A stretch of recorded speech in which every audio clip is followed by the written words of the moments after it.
One of the saddest parts about growing up is that you've reached the point where you have to kiss your childish acts goodbye and start lamenting about the future.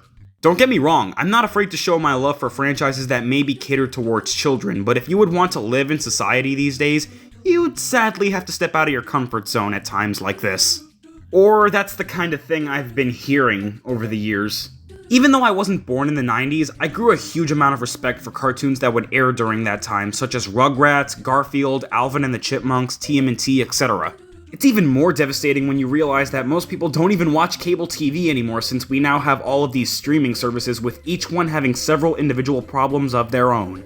I'm looking at you, Paramount Plus and Max. Either way, late 90s, 2000s, and even 2010s cartoons will always hold a very special place in my heart. Just seeing so many lovable and iconic animated characters on a TV screen is just a miracle to me. But as time goes on, many have noticed the sudden decline they seem to have been taking in our current timeline. While the 2010s was the start of cartoons and TV shows in general changing for better or worse, we did get a handful of gems such as Gumball, Regular Show, Gravity Falls, Kick Buttowski, Steven Universe, and of course these two shows that I won't shut my mouth about. Something random, but when I decided to rewatch Kick Buttowski, I found out that a certain predator was hugely involved with the show, which made me a little heartbroken, not gonna lie, considering how much I watched the show as a kid. Ignoring that, though, I can still appreciate the show when it's reaching its highs, and at least they didn't run it into the ground like the other show that he produced. We'll get to this later. But here's the thing. Once the late 90s and early 2000s hit, that was when animation took a huge leap and completely revolutionized television. While some of the shows I just mentioned are vastly talked about these days by people my age or older, you don't really see a lot of kids or even young teens talking about them. Obviously because they didn't grow up with that kind of media, but it pains me that we might have reached that point in time where kids don't even know what a DS, Game Boy Advance, or even a PSP is. And I don't exactly have the courtesy to ask kids what they're interested in these days, but I guarantee you that it'll most likely not be some of the random modern cartoons we get these days. It makes even less sense when you realize that the former CEO of Disney stated that animation is heavily considered a thing for kids a while back. Believe it or not, there are actually people out there who haven't seen a single episode of SpongeBob, whether during the golden era or modern era. I know, sounds crazy, right? But it's not as bad when you think about it because that means we get more people like these dudes that laugh their asses off when watching an episode. All of this just leads me to thinking that the general public, whether being a kid or a teen, doesn't seem to care all that much for any modern cartoon a company makes nowadays. Even if it's a reboot or an adaptation of a book series or something, it wouldn't even last a full season and instead is just mostly memed on the internet for shits and giggles. And even if the show does get a huge amount of respect, it wouldn't really make sense as to why it attracts the attention of so many people. Like, why the hell is Teen Titans Go so popular? Now, I know for a fact that someone is gonna bring up Bluey, but me personally, I don't exactly get the hype around the show. I did view a couple episodes, and it did get me to laugh at times, but I might need more of an explanation as to why the show is extremely popular. But keep in mind, if Bluey was somehow able to get most of, if not the entire of humanity on the praising side for it, then it must be a legendary cartoon. Who knows what it takes for a TV show to reach up to that kind of level. So if you ask me, Bluey was just a sudden miracle because Nickelodeon or Cartoon Network just can't seem to get it right with whatever they hand out to the audience. Poor ratings and just problems behind the scenes as all. Now, I could go on about the severe things that went on during the filming of shows like iCarly and Drake and Josh, and the suggestive people who worked on these shows, but I'm far from the first person wanting to do that. Besides, we're here to talk about cartoons, not live-action sitcoms. No doubt about it, Generation Z is when cartoons peaked, if you ask me, and I'm sure we can all agree.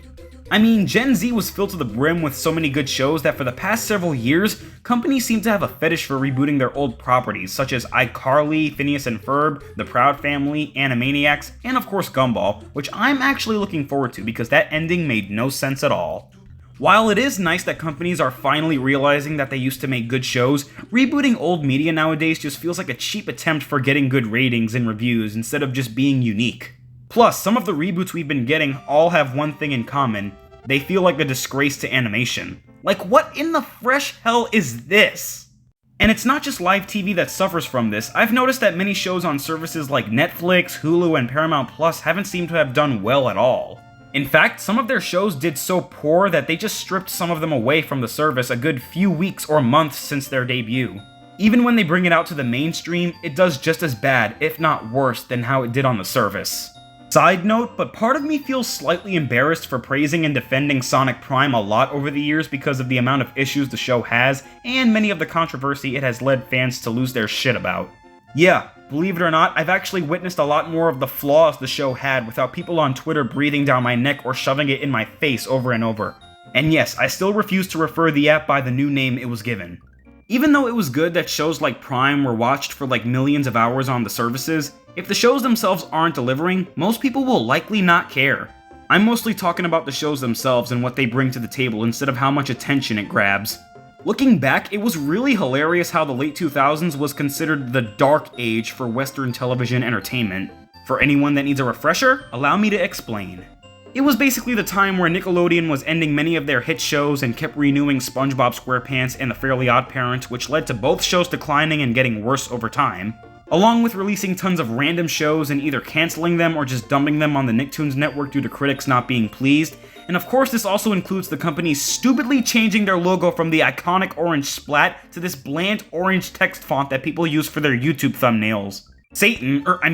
Disney, mostly focused on producing live-action shows and occasionally making cartoons every now and then, but not nearly as much as you'd expect, as opposed to how it was in the 90s and early 2000s. Around that time, we also got Disney XD, which I don't think is too bad by today's standards, but I definitely prefer when the block was known as Toon Disney.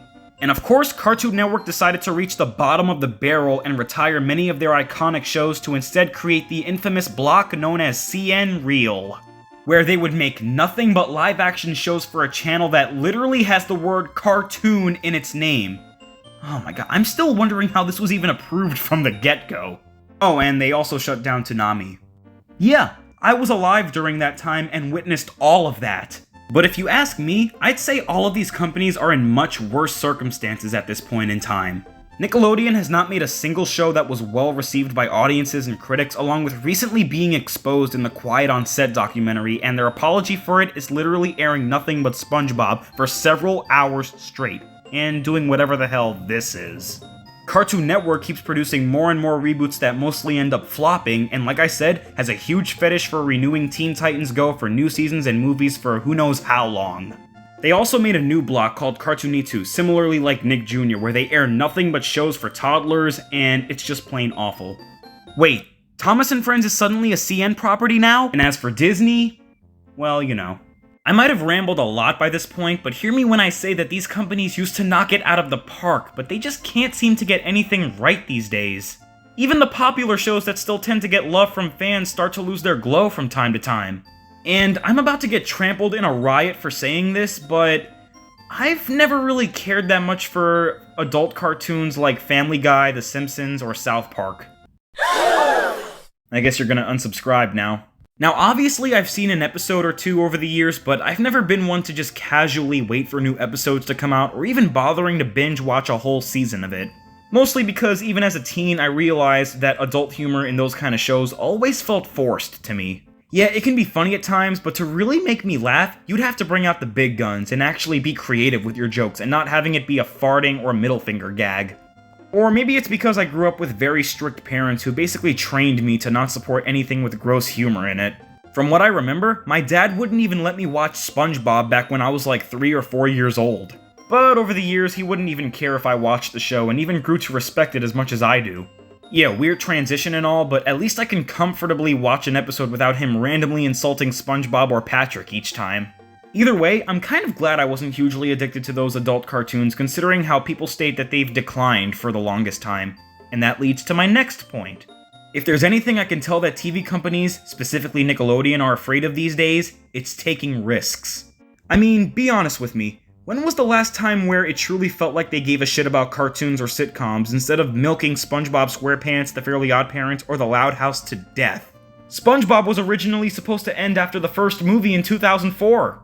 Not only that, but they just won't let go of The Fairly OddParents for some reason. We've actually reached a point in time where we've gotten a total of 2 reboots of the show.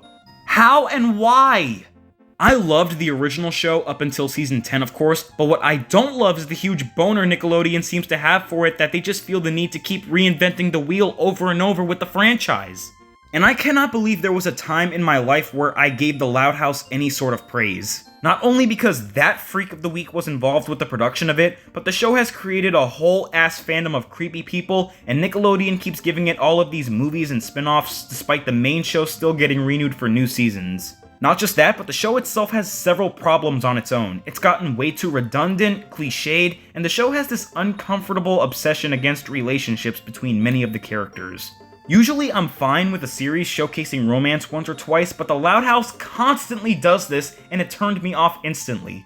Yeah, I'm not gonna go too deep into that because it's kinda out of character for someone like me to talk about, but all I'm gonna say is that Nickelodeon is supposed to be a kids program. Who am I kidding? This is the same company that made the awful decision of rejecting Adventure Time back in 2007. Yeah, some of you might not have known this, but believe it or not, Adventure Time was originally pitched to Nickelodeon first, and not Cartoon Network, but Nick just said, piss off. And what show did Nickelodeon go with instead? Well, it was of course... oh, Fanboy and Chum Chum. Now, I know that the show is adored by a certain amount of people, I liked it too, but back when it made its debut in 2009, nobody did. Funny enough, the creator of the show, Eric Robles, also worked on the show Glitch Text, which was actually really good, but of course it randomly got cancelled a couple of months later for an unknown reason. If anything, I feel Fanboy and Chum Chum fits more at home with Nickelodeon, and Adventure Time is better off on Cartoon Network, because chances are that if both shows swapped places, I guarantee you things wouldn't be the same as they are now. Some of you may say that I could be looking too deep into a question as bizarre as this, but I just can't help but notice the dark turn television seems to have taken.